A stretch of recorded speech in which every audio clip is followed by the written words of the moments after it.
"Get on your knees," Richard Sterling said, his voice carrying across the glittering ballroom with the kind of effortless authority that made 200 conversations die in the same heartbeat. Crystal chandeliers reflected across polished marble floors, their warm light dancing over tailored suits, designer gowns, and towering floral arrangements prepared for the biggest corporate celebration Sterling Global had ever hosted. Executives from New York, Chicago, Dallas, and San Francisco stood shoulder to shoulder with investors, journalists, and government officials, all waiting for the billionaire CEO to sign a merger expected to reshape the American logistics industry. Champagne glasses hovered halfway to smiling lips. Camera flashes paused. Every eye turned toward the lone woman standing near the center aisle, dressed in a simple charcoal housekeeping uniform with a silver name tag that read Maya Brooks. She held a folded linen napkin in one hand, her cleaning cart parked quietly against the wall as if it had become invisible along with her. Until now, a faint stain of spilled sparkling water darkened the polished leather of Richard Sterling's custom Italian shoes. It had not even been Maya's mistake. One nervous waiter had brushed past an executive. The tray had tilted, and before anyone could react, Maya had stepped forward with nothing more than a clean towel, hoping to prevent embarrassment. Instead, she became the embarrassment. Richard looked down at his shoes before lifting his cold blue eyes toward her. "If you expect to keep your job, you'll kneel and clean them. Right here." His words echoed beneath the vaulted ceiling, sharper than the clink of crystal. A few executives exchanged uncomfortable glances. Others looked away, pretending sudden interest in their phones or their drinks. No one spoke. Silence had always been the safest investment around powerful people. Maya felt dozens of eyes settle on her, measuring her worth by the color of her skin, the uniform she wore, and the mop waiting beside the wall. Her heartbeat quickened, but her face remained calm. She had learned years ago that dignity often survived in the quiet moments no one applauded. Her mother used to tell her that kindness was never weakness, especially when the world confused humility with surrender. Maya slowly lowered the towel, not because she intended to obey, but because panic had never solved a problem. Richard mistook her composure for hesitation. "What's wrong?" he asked with a thin smile. "Too proud to do the job you're paid for." A ripple of nervous laughter spread through a handful of executives before fading almost immediately. The cameras from several business networks continued recording, sensing a dramatic moment unfolding before the official signing ceremony. Maya glanced briefly toward the enormous LED display towering behind the stage. Hundreds of financial charts rotated across the screen, celebrating record quarterly growth, projected earnings, and the historic merger set to be finalized in less than 10 minutes. Most guests admired the colorful graphics without understanding a single number. Maya did understand them.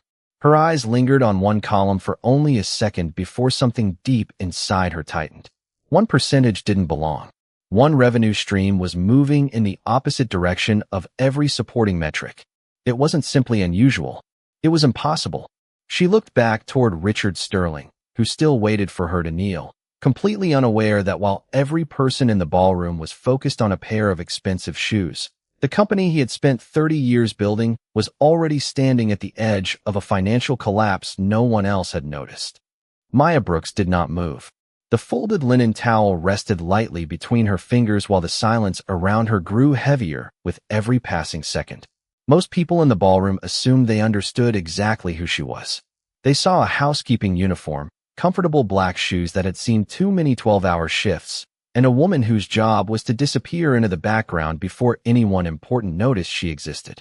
None of them knew that disappearing had never been her dream. 5 years earlier, Maya had worked 27 floors above the lobby she now cleaned every night.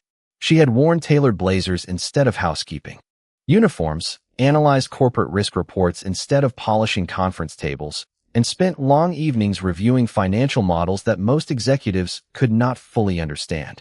Numbers had always spoken more honestly than people. They revealed patterns, exposed hidden mistakes, and never cared whether someone was wealthy or struggling to pay rent. Everything changed after her mother was diagnosed with advanced kidney disease. Insurance covered only part of the treatment. Medical bills multiplied month after month until Maya exhausted her savings, sold her small condominium outside Charlotte, and quietly resigned from the investment firm where she had built a promising career. She never told her coworkers the real reason. Pride was expensive, but dignity was free. Housekeeping offered flexible overnight hours, allowing her to drive her mother to appointments during the day while still earning enough to keep the lights on in their modest apartment. It was not the life she had imagined, yet every paycheck meant another prescription filled, another utility bill paid, another week her mother could smile without worrying about becoming a burden. Sterling Global had hired her only 3 weeks earlier through a facilities contractor. Human Resources never asked about the master's degree listed beneath her previous employment because no one expected a cleaner to have one. The interview lasted less than 10 minutes. They cared whether she could sanitize marble, polish glass, and remain invisible during executive meetings. Maya accepted without complaint because work was work, and gratitude often arrived wearing clothes no one admired. During late-night shifts, while the headquarters slept beneath rows of dimmed office lights, she sometimes paused beside abandoned conference rooms where financial presentations remained glowing on oversized screens. She never touched confidential files, but numbers displayed in plain sight had a habit of telling stories. Revenue trends, shipping forecasts, operating margins, debt ratios, and market projections drifted across monitors while vacuum cleaners hummed quietly through empty hallways. Patterns became familiar. Habits became obvious. She noticed things because noticing had once been her profession. Earlier that afternoon, before guests began arriving, Maya had polished fingerprints from the massive LED display now shining behind Richard Sterling. While wiping the lower corner of the screen, she noticed a quarterly logistics division report briefly appear before an assistant switched presentations. One percentage caught her attention immediately. It conflicted with freight volume, fuel expenses, and regional distribution costs she had seen displayed throughout the week. At first, she assumed it was a formatting mistake, but the more she replayed the figures in her mind, the less they fit together. Now, standing beneath the warm glow of crystal chandeliers with hundreds of influential guests watching her, that impossible percentage refused to leave her thoughts. Richard Sterling believed the greatest problem in the ballroom was a damp shoe. Maya feared the real disaster was hiding inside the presentation everyone was applauding. Richard Sterling had built his reputation on one simple belief: control every detail, trust almost no one, and never allow emotions to interfere with business. At 61 years old, he stood beneath the brilliant lights of the Sterling Grand Ballroom, wearing a perfectly tailored midnight blue suit that reflected decades of discipline, ambition, and relentless success. Financial magazines called him the architect of modern American logistics. Television networks praised him as the billionaire who transformed a struggling regional freight company into a nationwide powerhouse stretching from the ports of California to warehouses across Georgia, Illinois, and New Jersey. Investors admired him because he rarely lost. Competitors feared him because he never hesitated. Employees respected him, although many admitted privately that respect often lived side by side with intimidation. Tonight represented the defining moment of his career. After nearly 18 months of negotiations, Sterling Global was only minutes away from finalizing a merger with Horizon Freight Technologies, a deal valued at more than $8 billion. Analysts predicted the combined companies would dominate supply chain infrastructure across North America for decades. Giant digital displays celebrated projected growth percentages while reporters prepared headlines before the contracts had even been signed. Richard welcomed the confidence. Success had taught him that hesitation belonged to people who lacked vision. Beside the stage stood his executive leadership team, each one carefully chosen after years of proving absolute loyalty. Chief Financial Officer Daniel Mercer adjusted his glasses while quietly reviewing final documents on a tablet. Chief Legal Officer Victoria Lang exchanged polite smiles with Horizon's attorneys. Chief Technology Officer Ethan Cole monitored the presentation screens from a discreet control station near the production crew. Everyone appeared calm. Everyone appeared prepared. Richard expected perfection because perfection was the standard he demanded from others and himself.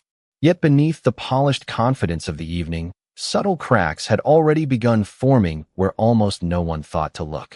Daniel Mercer noticed 2 delayed financial confirmations from the accounting department, but assumed the reports would synchronize before the signing ceremony. Ethan Cole received an automated server notification showing temporary delays in one internal database, dismissing it as increased network traffic caused by the event.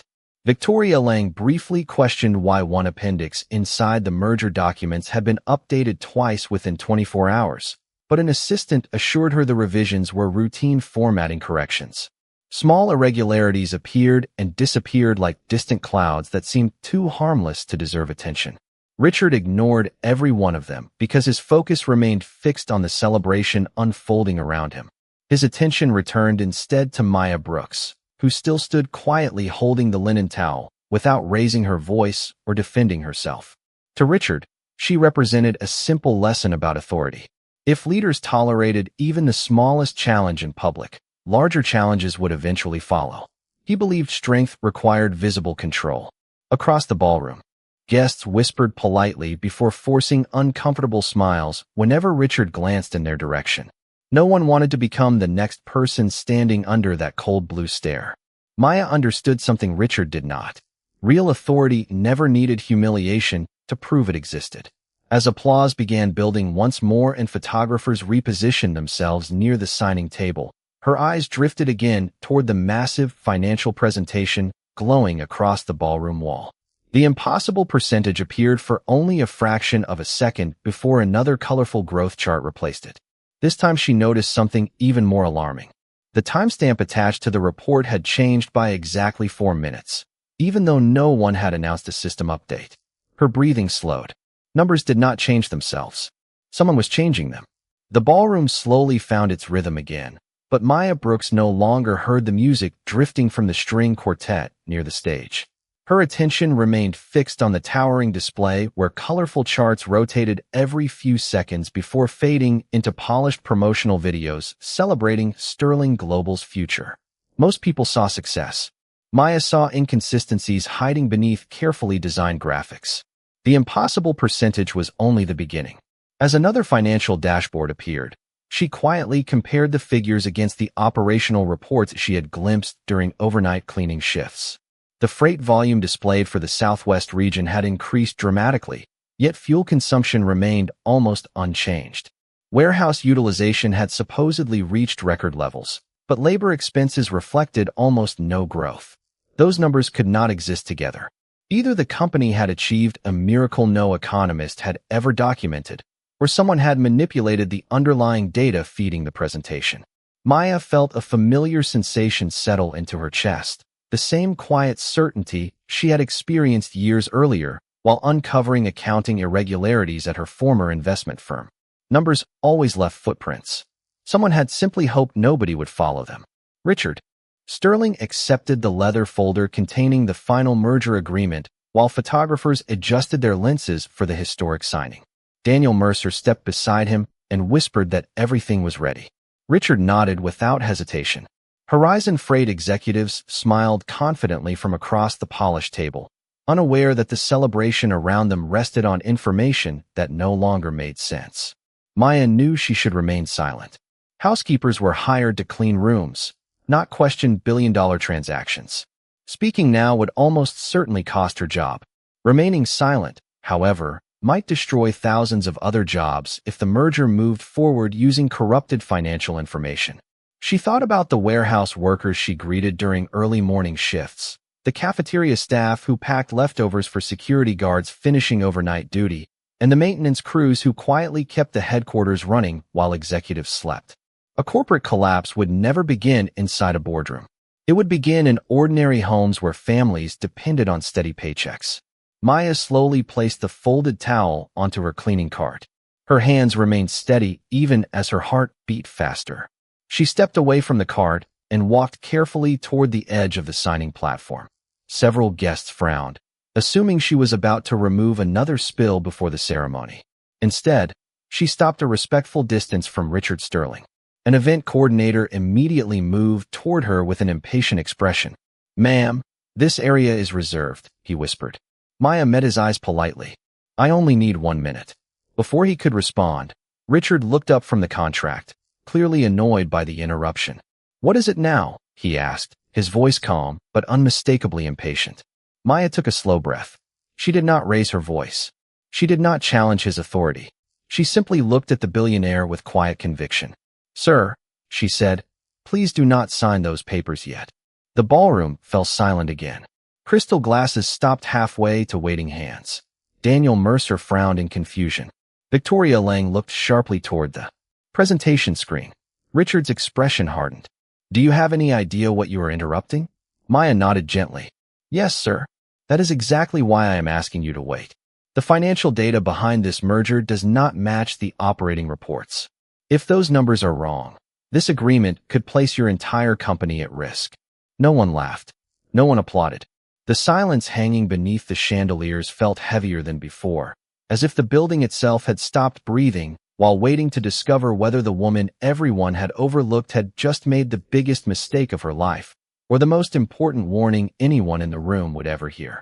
Richard Sterling stared at Maya Brooks for several long seconds, his expression impossible to read beneath the glow of the chandeliers. Then the corners of his mouth lifted into a restrained smile that carried no warmth at all. "You expect everyone in this room to believe that a housekeeper understands financial data better than my executive team?"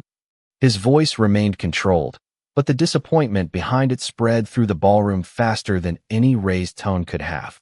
A few guests exchanged uneasy smiles. Others looked toward Daniel Mercer, waiting for the chief financial officer to dismiss the interruption with confidence. Daniel adjusted his glasses and glanced briefly at the presentation screen before looking back at Maya. "Miss Brooks," he said politely, "our financial statements have been reviewed by internal auditors, outside consultants, legal counsel, and Horizon's accounting team. There is no cause for concern." Maya nodded respectfully.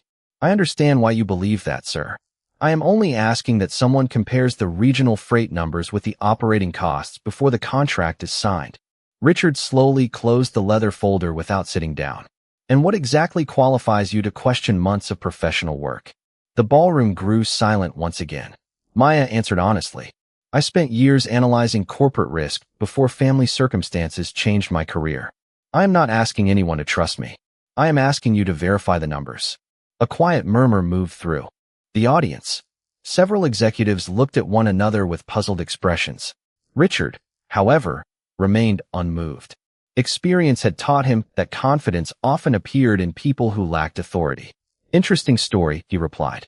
"But tonight is not the place for fantasies." He turned toward the event coordinator. "Please escort her away so we can continue."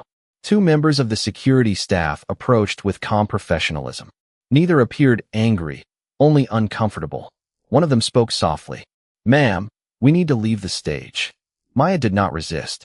She simply looked once more toward the enormous financial display where another colorful animation celebrated record profitability. Something inside her refused to let the moment end quietly.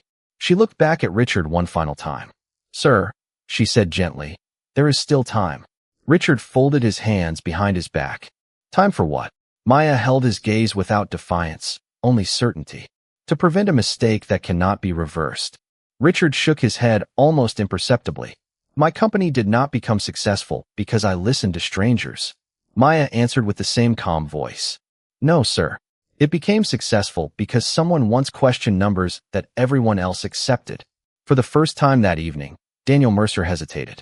The sentence lingered in the room longer than anyone expected. He instinctively glanced toward the presentation screen again before dismissing the feeling as coincidence. Richard noticed the movement immediately. "Daniel," he said firmly, "is there any issue with the reports?" Daniel straightened. "None that I am aware of." Richard gave a satisfied nod. "Then we are finished here." Security gently guided Maya toward the ballroom entrance. Camera crews quietly turned their lenses back toward the signing table as producers signaled the broadcast should continue. Maya walked without protest, her footsteps barely audible against the polished marble floor.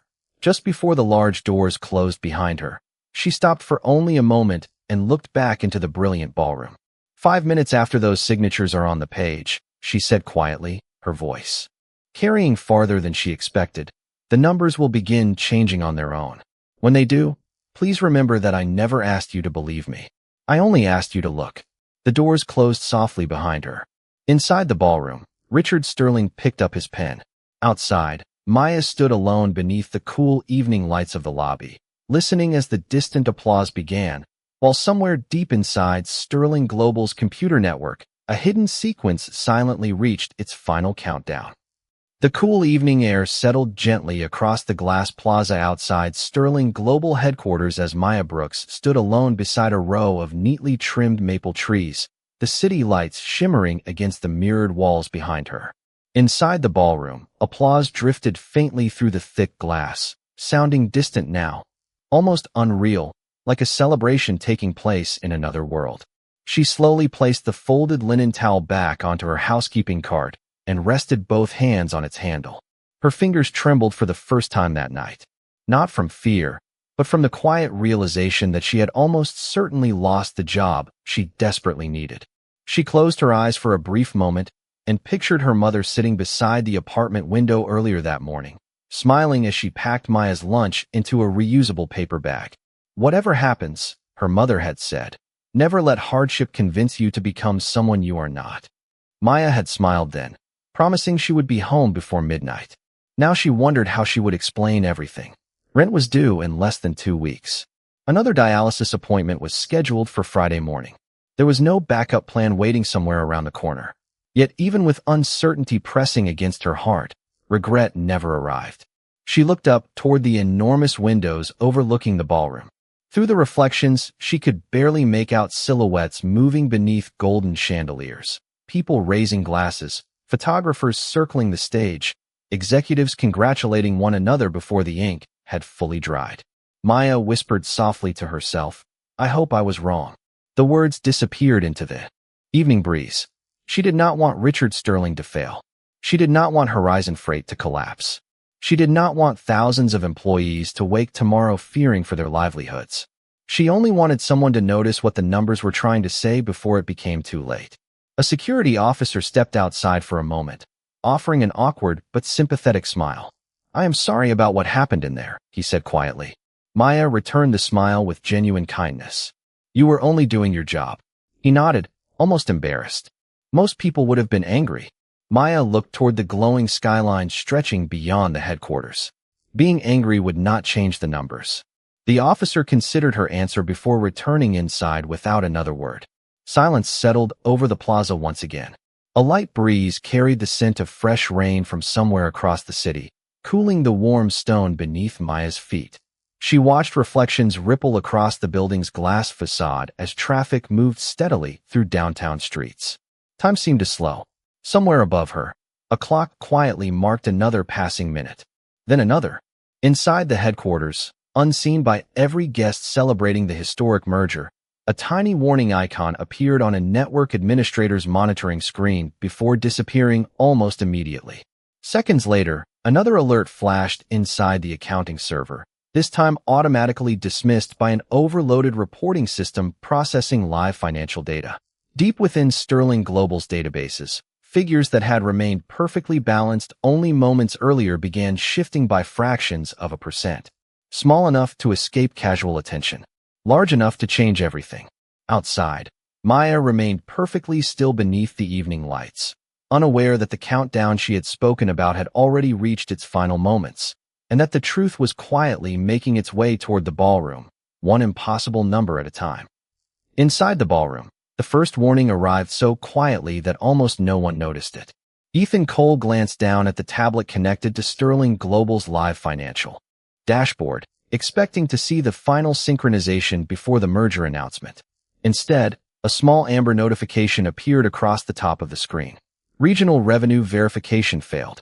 He frowned and tapped the alert away, assuming it was another temporary delay caused by hundreds of devices accessing the network simultaneously. 3 seconds later, the same warning returned. This time it was accompanied by a second message. Cross-database mismatch detected.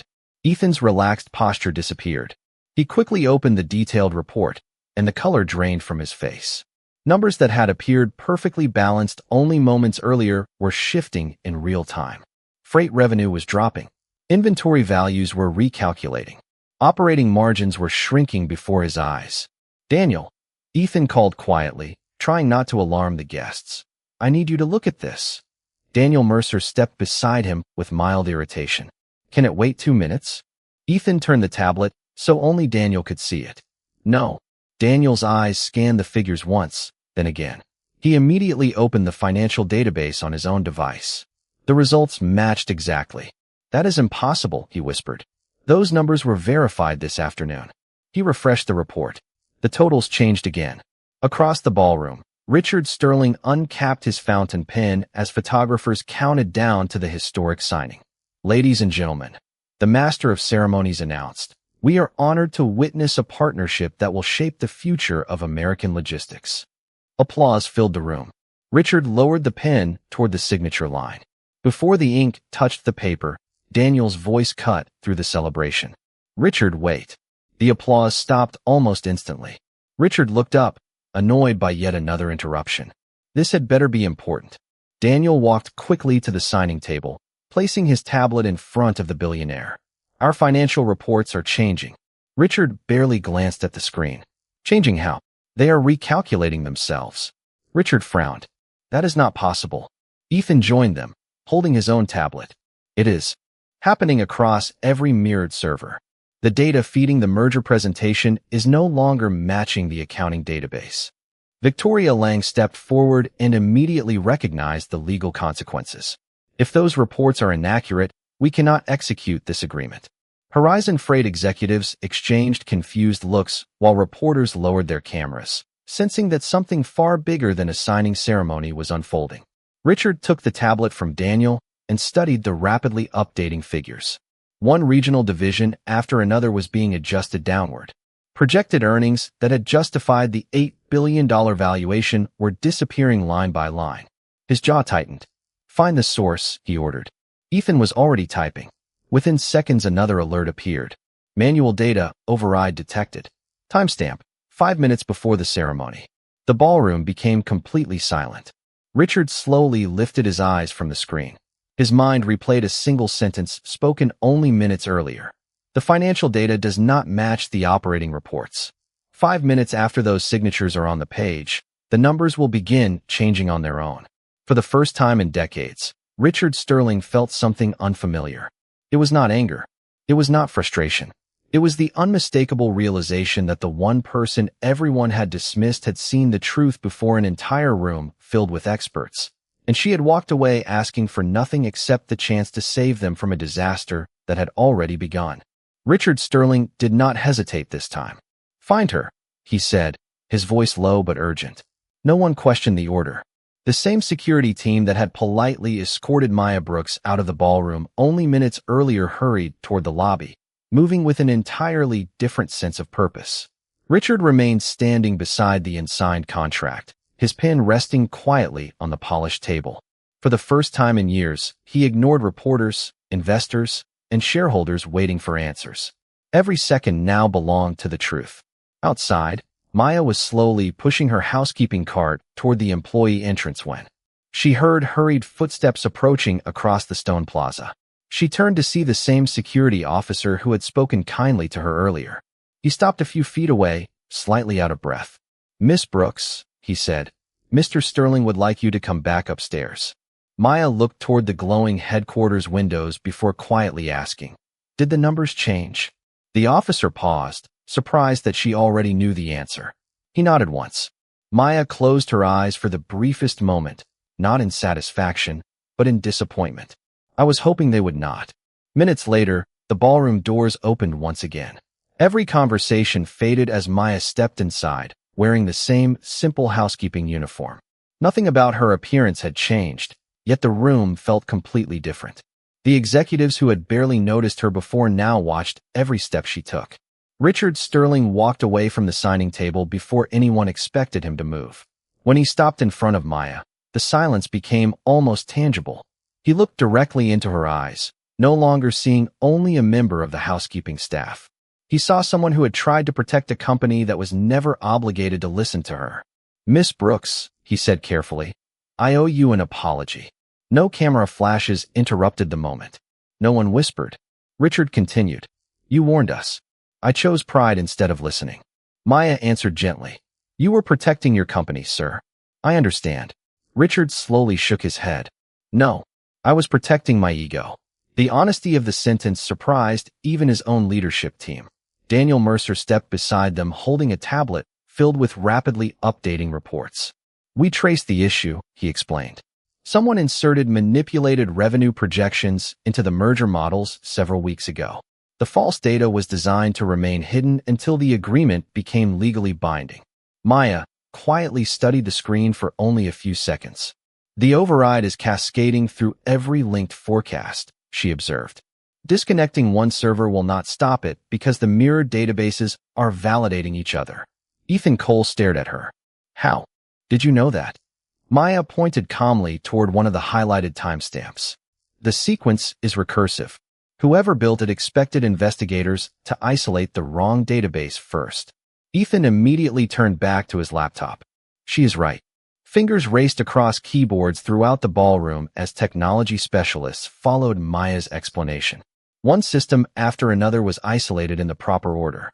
Corrupted projections disappeared from the merger files. Original accounting records slowly returned to the screens. Daniel watched the corrected numbers stabilize before releasing a breath he had apparently been holding for several minutes. Victoria Lang closed the unsigned contract with visible relief. "If we had signed tonight," she said quietly, "the legal exposure would have been catastrophic." Richard looked around the ballroom at hundreds of employees, guests, and partners whose futures had nearly changed forever. Then he looked back at Maya. "You saved more than this company," he said. "You protected every family that depends on it." Maya offered a small, peaceful smile. "I only did what I believed was right, sir. Kindness means very little if it disappears when it becomes inconvenient." 1 month later, the headquarters of Sterling Global looked exactly as it always had from the outside. Morning sunlight reflected across the towering glass walls. Commuters filled the sidewalks with hurried footsteps, and delivery trucks rolled steadily through the loading docks as another business day began. Yet inside the building, something had quietly changed. The atmosphere no longer felt ruled by fear alone. Employees greeted one another more often. Managers lingered long enough to ask questions before making assumptions. Even the housekeeping staff noticed that executives now paused to say good morning instead of walking past without looking up. Change had not arrived through a motivational speech or a public relations campaign. It had arrived because one act of quiet courage had forced an entire company to examine itself. In the executive conference center, reporters gathered once again beneath the familiar crystal chandeliers. This time there were no merger documents waiting on the polished table. Instead, Richard Sterling stood behind a simple podium with no prepared script in his hands. Cameras focused on him as employees from every department filled the room, from senior vice presidents to maintenance technicians, warehouse supervisors, receptionists, cafeteria workers, and members of the overnight cleaning crew who rarely received invitations to corporate events. Richard looked across the audience before speaking slowly. "For many years," he began, "I believed leadership meant always having the answers. I was wrong. Leadership begins the moment we are willing to listen, especially to the people whose voices are easiest to overlook." The room remained completely silent. Richard stepped away from the podium and looked toward the back of the ballroom. Maya Brooks stood there in a Navy business suit instead of a housekeeping uniform, her employee badge now identifying her as Senior Risk Analysis Advisor. She had accepted the position only after insisting that every member of the housekeeping team receive expanded educational benefits and career development opportunities. Richard had approved every request without negotiation. "Maya," he said warmly, "would you join me?" She walked toward the stage with the same quiet confidence she had carried on the night everyone underestimated her. There was no triumph in her expression, only humility. Richard waited until she stood beside him before addressing the audience again. "The greatest mistake I made was believing that a person's position defined the value of their insight. The greatest lesson I learned is that integrity has no job title." He turned toward Maya. "Thank you for protecting this company when I failed to protect it myself." Maya smiled gently before answering. "Companies are built by people, not buildings. When we protect people, the company follows." A wave of heartfelt applause filled the ballroom, not loud or dramatic, but steady and genuine. Many employees stood without anyone asking them to. Some wiped quiet tears from their eyes. Daniel Mercer was the first executive to rise. Ethan Cole followed. Soon every person in the room was standing. Together, Richard did not speak again. He simply joined the applause. As the gathering ended, Maya walked alone through the main hallway where sunlight poured through floor-to-ceiling windows, casting long golden reflections across the marble floor. She paused briefly beside the polished glass where, only a month earlier, she had stood with a folded linen towel while others judged her by the uniform she wore. The reflection looking back at her was different now, yet the kindness in her eyes remained exactly the same. Outside, a gentle breeze moved through the maple trees surrounding the headquarters, carrying away the last echoes of old assumptions. Inside, the company continued forward with renewed purpose, forever changed by one woman who refused to answer humiliation with bitterness and proved instead that true strength is measured not by the power to command others, but by the courage to do what is right when no one is willing to listen.